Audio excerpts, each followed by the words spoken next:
Guys, natatawa lang ako sa mga nangyayari ngayon, no? Si Libiste, nagpabida-bida. Pabida-bida, nagngawa-ngawa, laway ang gamit. Bakit di niya ilabas yung, yung ebidensya kung talagang meron siya, di ba? At take note, insertion daw. O, di ba yung nanay niya may 1 billion na insertion?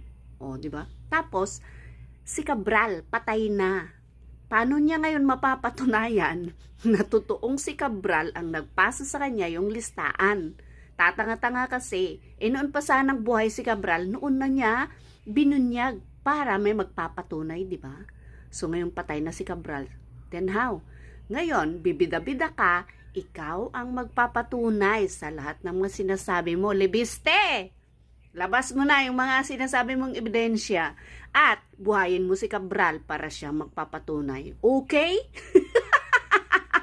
Tanga!